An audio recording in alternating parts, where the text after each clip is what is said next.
surgery now. Hold tight, we're almost there.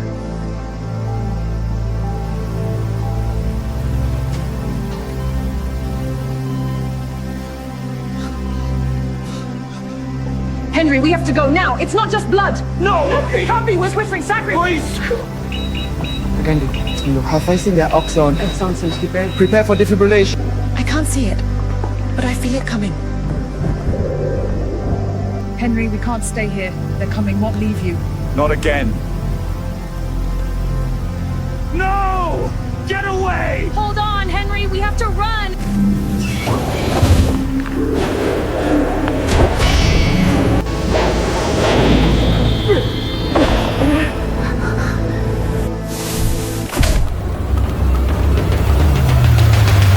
If anyone tells you fear is loud, they have never heard true fear. True fear is silent. It creeps. It waits. It breathes behind your ear when you think you are alone. The night it all began, I was walking through the corridor of Shirane General Hospital, the largest hospital in town. The fluorescent lights hummed overhead, casting long shadows on the tiled floor. I was halfway between Ward 3 and the blood bank when the generator coughed, choked, and died. Darkness swallowed everything. At first, I thought it was a normal blackout. We have them all the time. But this one felt planned. I froze. Somewhere in the darkness, something exhaled, long, shaky, human. But every nurse on duty was in the maternity wing. No patient was on this corridor. And I was alone. Or so I thought. I pulled out my phone, switched on the flashlight, and swept the beam across the hallway. Nothing. Just empty beds and abandoned wheelchairs. But when I turned to the left, the beam froze on something that made my skin rise. The wall was breathing. At first, I didn't believe my eyes. The cream-colored paint seemed to expand and contract gently, like lungs filling with air. I blinked hard, looked again. The movement continued, slow, rhythmic, alive. Then came the whisper. A soft voice seeped through the wall, like someone trapped behind it. "Henry, open the door." My phone slipped from my hand. I staggered back. The voice continued, urgent now. "Open it! They are coming!" There was no door, only a flat wall. I wanted to run, but my legs refused.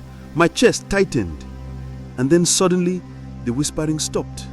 Dead silence. Before I could breathe, the generator roared back to life, the lights flickered on, and the wall returned to normal, solid, unmoving, lifeless. I told myself it was stress, fatigue, lack of sleep.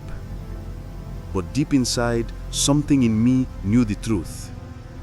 That night, the hospital spoke to me, and it remembered my name. The morning after the wall whispered my name, I went to the blood bank to prepare units for the day's surgeries. The building was wide awake, nurses rushing, machines beeping, patients calling for attention. It felt normal again, safe, ordinary. But evil does not shout. It hides in the ordinary. Inside the blood bank, the cold air slapped my face. Racks of labeled blood bags glowed under the blue refrigerator light. I scanned the shelves, looking for B+ units for a woman in the emergency ward. My eyes landed on 3 bags pushed deep into the corner. They were warm. Blood stored at cold temperatures should never be warm. A shiver crawled down my spine as I picked the first bag. It throbbed gently in my hand, like something inside it was still moving. I frowned and checked the label. Donor. Unknown. Date. Dash. No date, no donor, no identification at all. That alone was enough to raise suspicion. But what happened next cracked the last piece of logic in my mind. My name, my full name, appeared on the bag.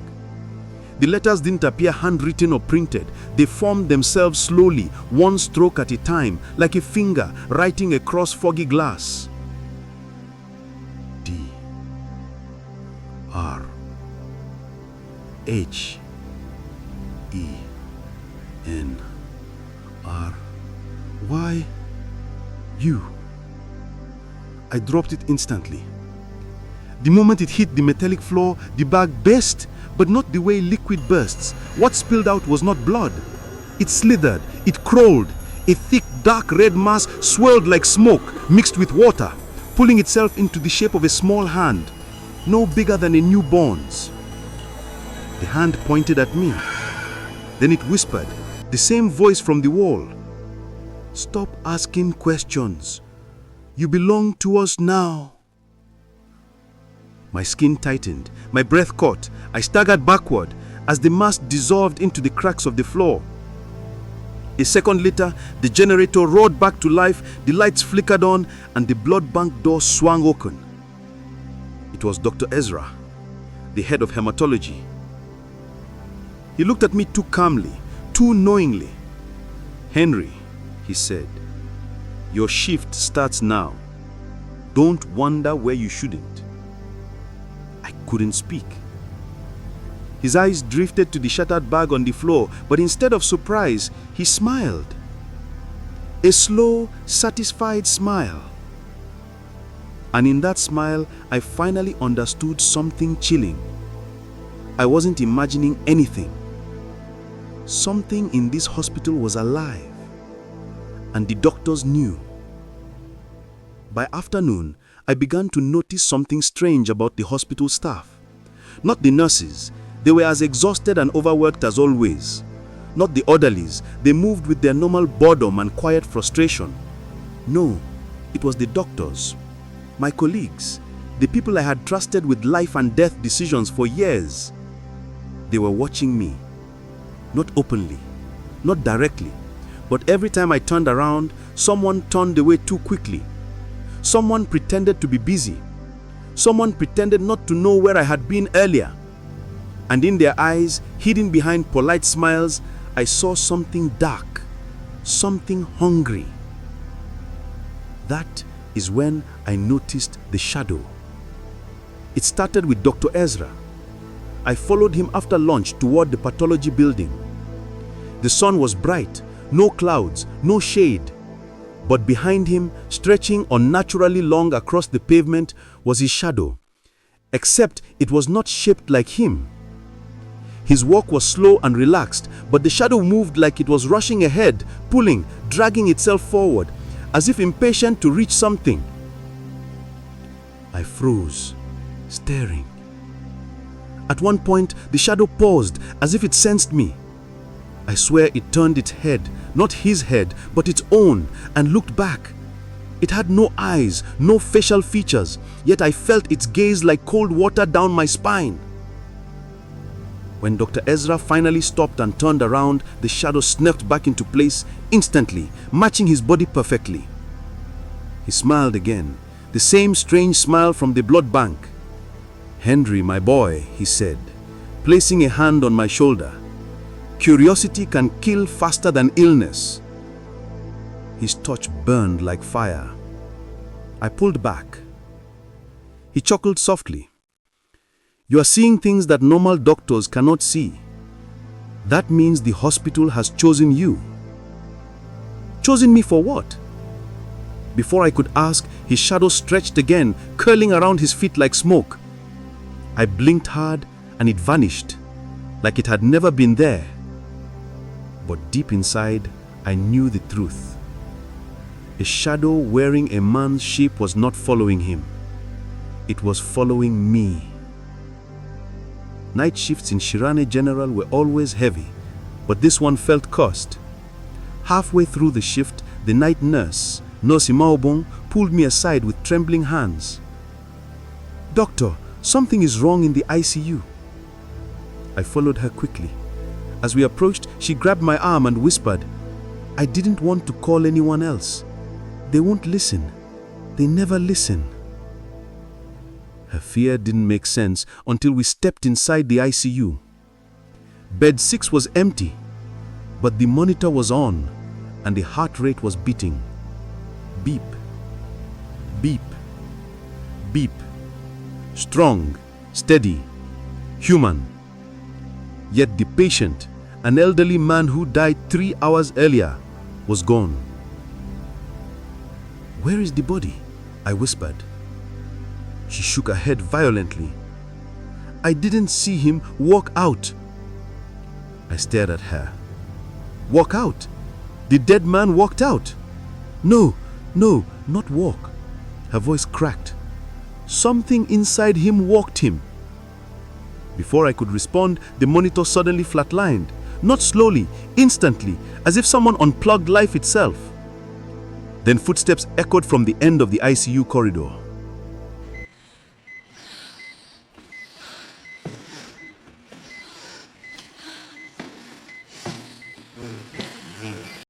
The dead man, except his body moved stiffly, bones cracking with each step, head tilted to one side as though a child was pulling him like a broken toy. Behind him, stretched across the corridor floor, was a dark red trail. Blood, but too thick, too dark, too alive. He lifted a finger and pointed at me. "Doctor," the voice gurgled. "They want you." Nesima Obong screamed. The lights flickered, and then the body collapsed like a puppet whose strings had been cut. Silent, limp, lifeless again. Nurse Imo Obong grabbed my coat. "You see why I called you? You see it now? Something is controlling them, something using their blood." Her tears fell, her voice shook, but her words carved themselves into my mind. "Doctor, this hospital is feeding something, and it's not human." I had seen death many times. I had declared it, signed it, witnessed it, but nothing prepared me for a patient whose body refused to accept death. Around 1 a.m., a young woman was rushed into the emergency ward, massive blood loss from a road accident. Her breathing was shallow, her eyes fluttered like someone calling out silently. I worked with speed, compressions, adrenaline, oxygen. But 15 minutes later, she flatlined. Time of death, 1:23 a.m. But as I wrote her final notes, her hand moved. Not a twitch, a full movement, fingers curling slowly like she was trying to grasp something. I checked her pulse. Nothing. Yet her chest rose and fell and rose again. I staggered back. This is impossible. Then her eyes opened. Not fully, just slightly, enough for me to see that her pupils had turned a deep crimson, glowing faintly like dying embers. She mouthed a single word: "Run." Before I could react, her body bent upward violently, like something inside was trying to stand up, her spine arched, bones popping. I reached for the call button. Her hand shot out and grabbed my wrist, cold, dead, strong. "They want your blood." Her voice was layered like 3 voices speaking together. "You have what they need. You have what they lost." My vision blurred. My ears rang. And then as quickly as it began, she collapsed again. Dead. Truly dead. No pulse, no breath, no movement. But something impossible remained. My wrist was stained with her fingerprints, dark red, like dried blood. Except it wasn't blood. It was still warm. There are some rooms in the hospital that everyone avoids. The morgue is one. But that night, something drew me there. A cold pull, a whisper in the back of my mind. When I reached the morgue, the air felt heavier. The night guard was missing. The bulbs flickered slowly, as if gasping for life. I walked past rows of steel drawers containing lifeless bodies. Then I saw it. A door I had never noticed before. Small, rusted, painted dark red. It looked ancient, older than the hospital itself. I touched it and felt heat radiating from the steel, like someone burning a fire behind it. I knelt to the floor and saw something that made my chest tighten. Thick red liquid, darker than blood, seeped from beneath the door, flowing slowly like syrup. I swallowed hard. Suddenly, the overhead lights flickered and the temperature dropped. A voice whispered behind me, "You were not called here. Leave." I turned sharply. No one, but the air around me vibrated with presence. My hand reached for the door handle on its own, compelled, drawn. The moment I touched it, the red paint pulsed like a heartbeat. Then I heard it, chanting, low, rhythmic, deep, multiple voices, like a gathering of men in ritual. And beneath the chanting, something else, something crawling. I pressed my ear against the door. What I heard chilled my bones. "Bring the doctor. His blood remembers. His blood opens the way." My blood. I staggered back, breath shaking. Before I could run, the chanting stopped abruptly. Then, knock, knock, knock. From inside the room, slow, heavy, like a fist made of stone. I fled. I didn't look back. But the knocking followed me in my dreams when I finally collapsed from exhaustion. And it followed me into the next day. I once believed I was a good doctor. I treated everyone with care. I made sacrifices. I saved lives. But that illusion shattered the moment I found the truth hidden in my own past.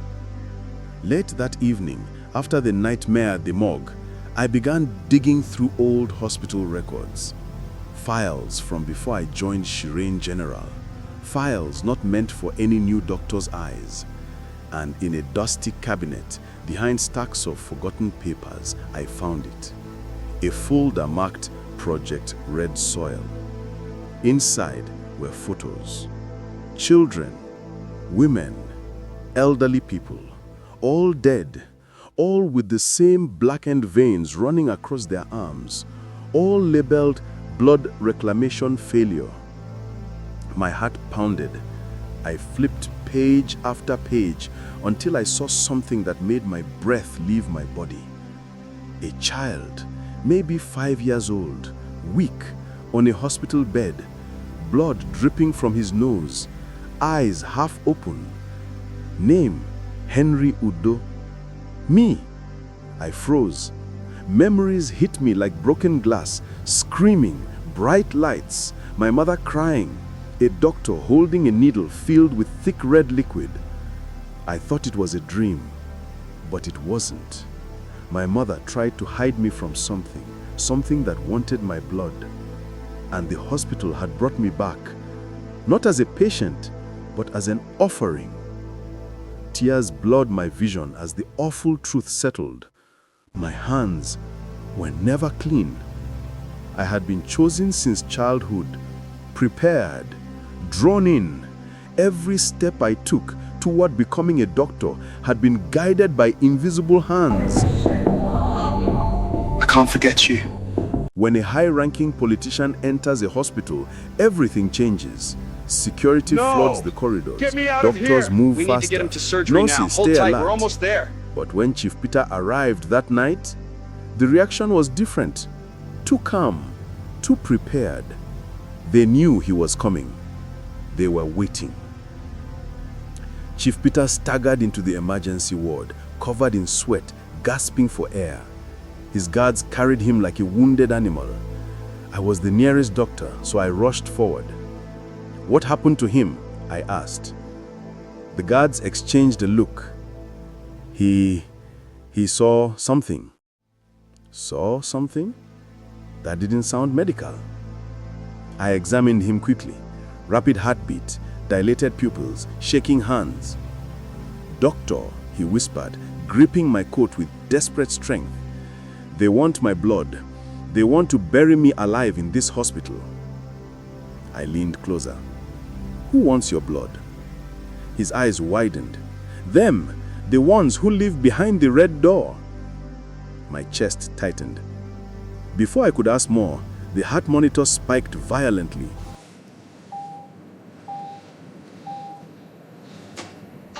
Flatlined. But Chief Peter didn't stop talking. His mouth moved even after his pulse stopped. "Run. If you take you, they take all of us." Suddenly, the main lights went out. Emergency lights flickered red across the walls. The door slammed shut on its own, and Chief Peter's eyes rolled into his head as his body sat up, dead but rising. His voice deepened. The ritual must begin. The room was filled with shadows, moving shadows. Chief Peter's dead body turned its head toward me with impossible stiffness. The guards ran to the door, banging, kicking, screaming. "Open this door! Somebody help!" Their voices were swallowed by a heavy silence. Chief Peter stood up fully, blood dripping from his nose and ears. He raised his hand and the lights dimmed even further. The shadows gathered behind him like dark spirits awaiting orders. Then the chanting began. Not from him, from everywhere, from the walls, the ceiling, the shadows. Low, dark, ancient. Ekuk Iman, Ekuk Adia. My pulse hammered. The shadows moved toward me. I stepped back until my shoulders hit the oxygen tank. Chief Peter, or whatever controlled his body, spoke with a voice older than human memory. "Your blood carries the memory of the first sacrifice. The gateway cannot open fully without you." I shook my head.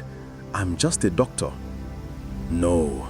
The voice vibrated through the floor. "You are the key."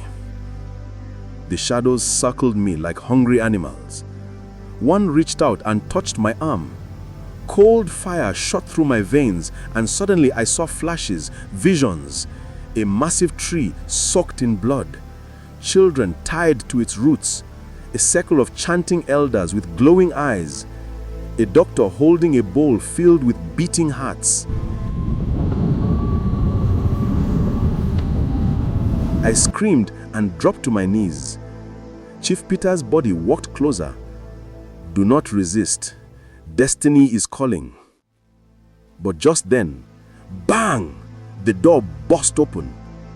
Dr. Ezra stood there, breathing hard, eyes glowing faintly red. "Stop!" he commanded. The shadows vanished instantly. Chief Peter's body collapsed, the lights stabilized, and Dr. Ezra stared at me with a mixture of pity and regret. "You were not supposed to see this yet. But now everything has changed." I was taken to the basement against my will. Two strong orderlies held me by the arms as Dr. Ezra walked ahead calmly, as if escorting me to a seminar rather than a nightmare. No! Let me go! Keep moving! Don't make this harder. It's time. Finally, we reached a huge iron door bolted with chains. Dr. Ezra pulled out a key, unlocked it, and motioned me to enter. The room beyond was dim, lit only by 3 torches burning blue flames. And in the center, tied to a steel chair, was another politician, one I recognized instantly, Senator Liam. His mouth was gagged, but his eyes pleaded for help. "What are you doing to him?" I shouted. Dr. Ezra ignored me. "Senator Liam's blood is old, tainted. It no longer carries the strength it once did." He walked toward me slowly. "But your blood is pure, powerful, untouched by greed or ambition. That is why the spirits want you, Henry." He reached out and touched my chest lightly. I jerked back, but the orderlies held me in place. Senator Liam muffled a desperate cry. Dr. Ezra smiled and nodded toward the torch flames. They flickered wildly. The chains around Senator Liam rattled. And then something horrific began. His veins turned black, spreading like ink under his skin. His eyes rolled back. His body jerked violently. "Stop!" I screamed. "You are killing him." "We are freeing him," Dr. Ezra corrected. "His blood will guide the way for yours." Senator Liam let out a final guttural scream. Then he slumped forward, dead. The flames went silent. The room went still. And Dr. Ezra whispered, You're next. After the ritual in the basement, I knew I had to escape. But the hospital was a maze of locked doors and shadowed corridors. Every corner held something watching me. Every step echoed with whispers. I found an old elevator hidden behind a curtain near the laundry room. The buttons were rusted. The floor smelled like dust and forgotten memories. But I took the risk and pressed B2. The doors creaked open into what looked like an abandoned storage floor. Except it wasn't empty. Stone carvings covered the walls, strange symbols and drawings of faceless spirits feeding on blood. Bones lay scattered on the floor. The air smelled of wet earth. Then I saw something that made me drop to my knees. A massive stone tablet engraved with these words: Shirene General Hospital was founded on the burial ground of the Red Soil tribe. Blood is the bridge. Blood keeps the spirits calm. When the child of prophecy rises, the final door shall open. The child of prophecy. Me! Footsteps echoed behind me.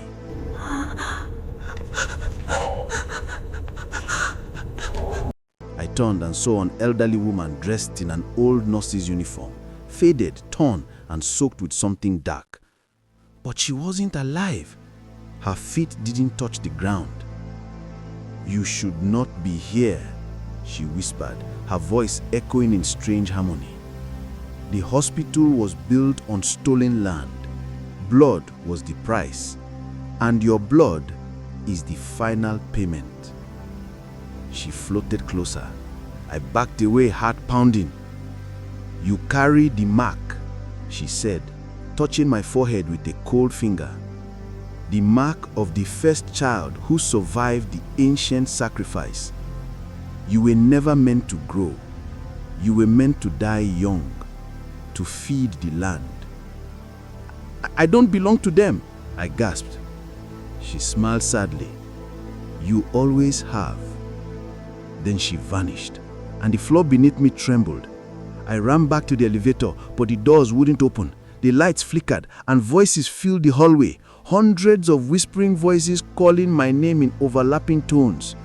"Henry, come back. We waited. You must finish." I clamped my hands over my ears, but the voices grew louder. Then the shadows stretched across the walls and formed shapes.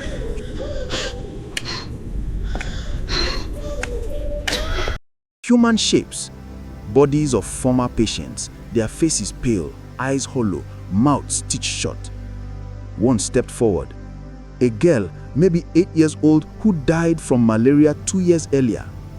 I remembered her. Her tiny hand reached toward me. "Doctor, you left us. Don't leave again," she whispered through her stitched lips. Another body stepped out, an old man whose heart I tried to save, a woman who died during childbirth, a young boy I couldn't resuscitate, all calling for me, all blaming me, all wanting me. The air grew heavier, my vision darkened, their hands touched my face, my arms, my chest. "Stay, stay with us, stay forever." I collapsed to my knees sobbing. "Please, I tried to save you, I tried." The little girl touched my cheek gently. "We know, that's why they chose you." Then her eyes turned deep red, her voice deepened into something monstrous. "But good people make the strongest sacrifices." The corridor exploded into darkness. I screamed.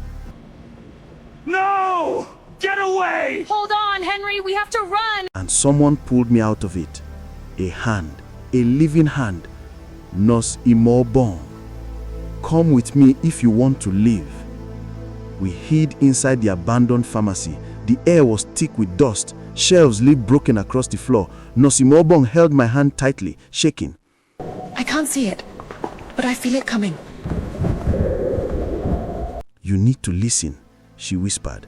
"There is a group inside this hospital, a group of doctors who swore an oath decades ago. They call themselves the Silent Circle. What do they want from me? The same thing they wanted from you when you were a child. What is that? Your blood. My throat tightened. She continued, your blood carries an ancient memory, a bloodline that ties you to the Red Soil tribe. You are the last descendant of the original guardian. If you die willingly, the spirits stay calm for centuries. But if you resist, the lights above flickered. They take everyone, all of us, even the innocent. I stared at her in horror. So they want to sacrifice me to protect themselves? She nodded, tears forming. But I won't let them. Suddenly, footsteps echoed outside, deep, slow, familiar. Dr. Ezra. He spoke calmly from the hallway. Imobong, bring the doctor out. You already know what happens if he refuses. She held my hand tighter. Don't listen. Dr. Ezra continued. If he runs, the spirits will rise. Everyone will die. Their blood will be on your hands. My chest tightened. My mind spun. If I survived, innocent people might die. If I gave myself up, I would die. Either way, blood would spill. Imobon whispered, we can find another way. You don't have to die. But part of me knew the truth. The shadows had already marked me. I was living on borrowed time. Dr. Ezra spoke again, voice deeper. Henry, the hospital is waking up. You must choose. We managed to slip away while Dr. Ezra searched the other wing. Henry, we can't stay here. They're coming, won't leave you. Not again. Imobong led me toward the blood bank, saying, if we're going to fight this, we must understand it. The hospital was eerily silent, too silent, as if every living thing held its breath. When we reached the blood bank, I felt a cold wave wash over me. The door creaked open by itself. The lights flickered on, and that was when I saw it. The bags of blood were moving, not shaking, not bouncing, pulsing, like hearts. Each bag throbbed with its own rhythm, some fast, some slow, some in perfect unison, beating like a choir of undead hearts. Henry, we have to go now. It's not just blood. No! Can't be. We're whispering sacrifice. Please! What is this? I whispered. Imobong shook her head. This is how they feed the spirits. The blood bank is not a storage room. It's a living altar. I stepped closer and noticed something terrifying. All the bags had names written in bright red ink. Names of the dead, names of the living, names of people who had never donated blood in their lives, including mine. At the far corner, one bag glowed faintly. The label read, Dr. Henry Udo, Final Offering. I reached toward it but stopped when the bag twitched violently. Then a whisper came from inside. You cannot run from what you are. I stumbled back. Suddenly, every blood bag in the room began chanting, multiple voices speaking through sealed plastic. Sacrifice, sacrifice, sacrifice. We fled from the room, slamming the door behind us. But as we ran, I realized something terrifying. The chanting didn't stop. It followed us, through the walls, through the corridors, through the hospital. The blood bank wasn't the beginning. It was the warning. We reached the hospital's main entrance, breathless and terrified. Locked. Not with a normal lock, but sealed shut by thick, dark roots growing out of the walls, pulsing roots like veins, pumping red liquid. Imobong gasped. The hospital! It's alive! Suddenly the PA system crackled on. Dr. Ezra's voice filled every corridor. Henry, you cannot escape. The spirits have awakened. The door will not open until you offer what they demand. I kicked the door in frustration. Why me? Why always me? His voice echoed. Because you belong to them more than you belong to the living. The lights exploded overhead, showering sparks. The shadows on the floor rose, forming tall, bending figures with stretched limbs and hollow faces. They approached slowly, arms reaching out for me. Imobong pulled me toward the staircase. We have one chance, the roof. Maybe we can signal someone. We sprinted up the stairs as shadows chased us, crawling along the walls, dripping from the ceiling, stretching like rubber. On the 4th floor landing, a shadow grabbed my ankle and yanked me down. I screamed. Imobong kicked it. It hissed like a boiling pot and shrunk away.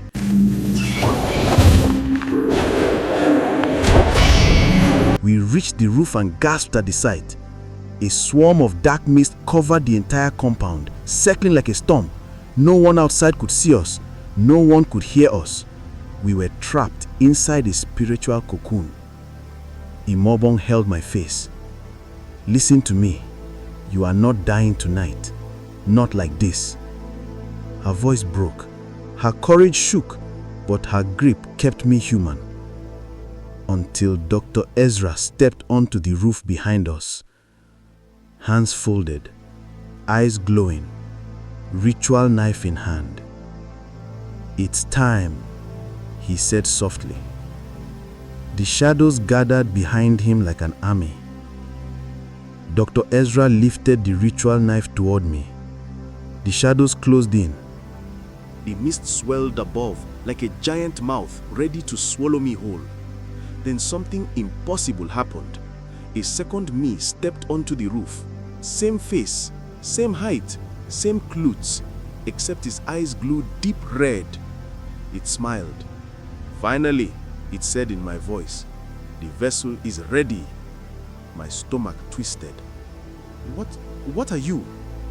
It walked closer, footsteps echoing unnaturally. "I am the first child, the one who died in your place. The spirits kept my soul and gave you my life." Imobong gasped. "You're his twin." It shook its head slowly.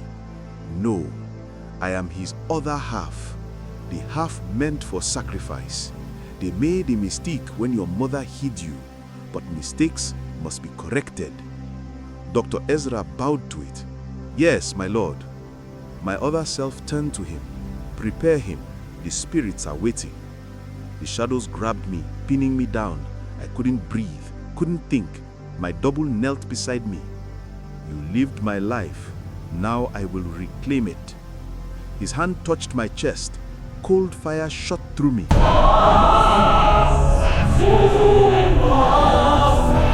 Memories I had never lived flashed before my eyes.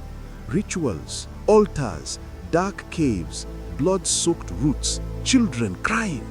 I screamed. Imobong rushed forward, trying to pull the double away. "Leave him alone!" It pushed her aside effortlessly. She hit the ground hard. Rage exploded in my chest. Fire, warm, human. I grabbed the ritual knife from Dr. Ezra's hand, surprising him. The shadows recoiled instantly. My double hissed. "You cannot kill me. I am you." I held the knife to my chest. "I don't need to kill you," I said, voice shaking. "I just need to break the link." And I sliced my palm open. Blood spilled, and the sky screamed. The moment my blood hit the rooftop floor, everything changed.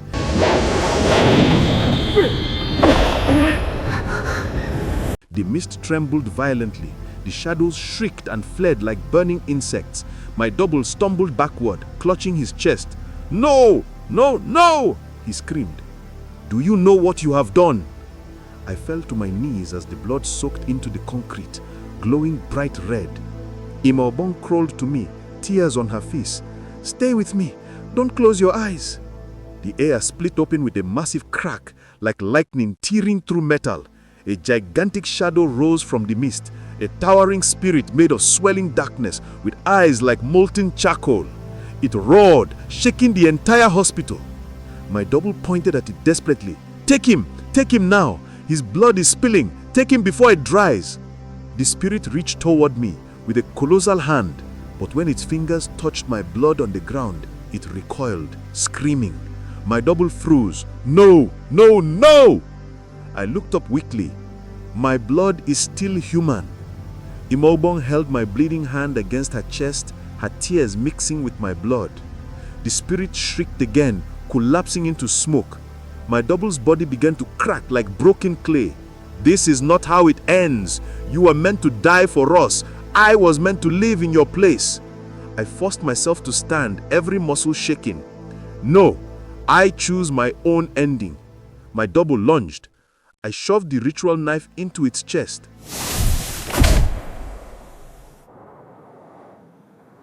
Not deep, just enough. Its body dissolved into ash. The mist vanished. The shadows evaporated. The hospital let out one final groan, like a beast dying, and then fell silent, completely silent.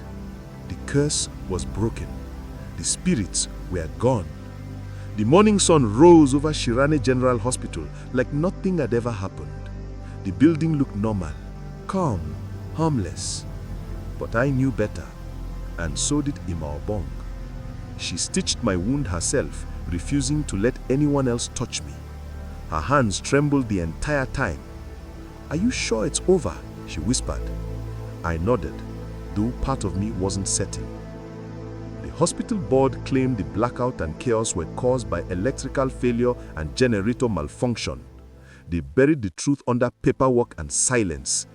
Senator Liam's body disappeared before dawn. Chief Peter's death certificate was forged, and the silent circle vanished like shadows at sunrise. But I lived.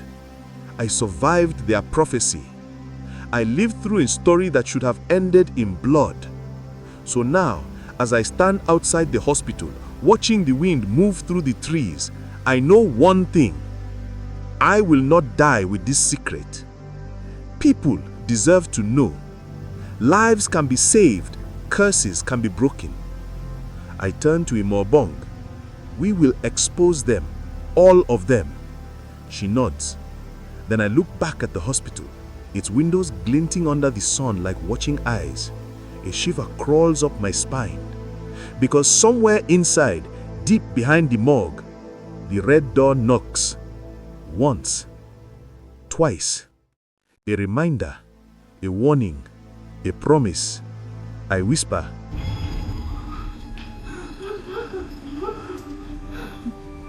"I'm not afraid anymore." And the knocking stops.